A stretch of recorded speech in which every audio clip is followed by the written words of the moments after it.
Lesson number 6, sacred space.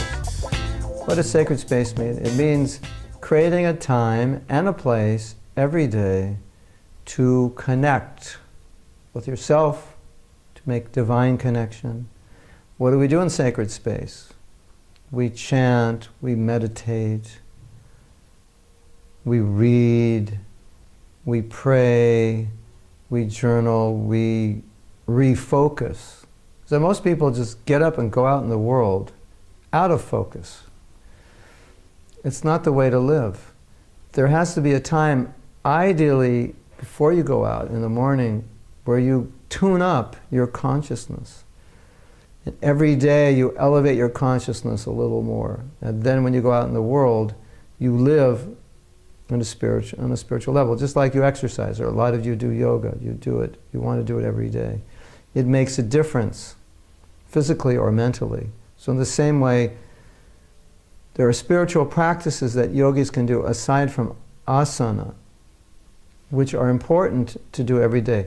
Now, this morning, I woke up at 4 o'clock, and you say, whoa, that's early. Well, actually, I've been waking up at 4 o'clock practically every day for the last 4 decades, because my spiritual teacher said the best time of day is early morning, because he said, whatever you do in the early morning affects your consciousness for the entire day. So if you do the right things, that consciousness stays with you the entire day. If you do the wrong things, then you have the wrong consciousness the entire day.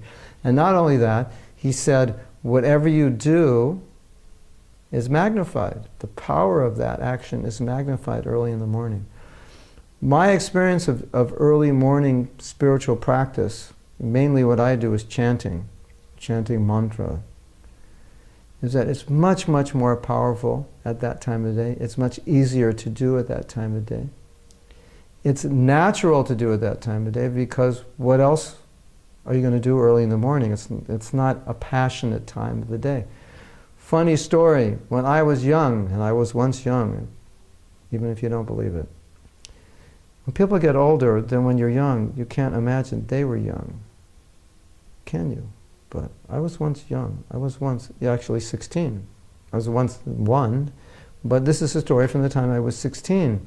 So I grew up in California, and as many of us at that age, we would surf. And surfing is better early in the morning. There's less wind and there's less people. So we got up very early in the morning. My friend had a van, about 4 or 5 of us. We went in his van. We got in the van, about 5:30 in the morning, we started driving to get to the beach just at sunrise, get the perfect waves. And he turned on the radio to play some rock and roll music.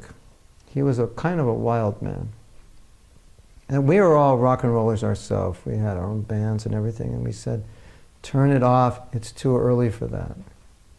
So even us rowdy 16-year-olds understood something about the sanctity of early morning, that 5:30 in the morning was too early for rock and roll music, even for us, who all we did was play rock and roll music when we had, when we weren't surfing. So the morning is created for meditation, for chanting, for prayer, for journaling, for study. So sacred space means to have a nice place in your house. Many people have altars, pictures, candles, flowers. Have the right place in your house for these activities, and try to regulate a time every day where you do these sacred practices. Do practices which inspire you, uplift you, and do it every day. And we're in another section, I'm not sure which one, maybe the next. We're going to talk a little bit more about chanting and show you how to chant. And that's something really important for sacred space. One of the most important things is daily chanting. So until next time, create your sacred space. And, we have to talk about getting up early, because sacred, you got to do it before you go to work. It's the best time. And if early morning is the best time, how do I get up early?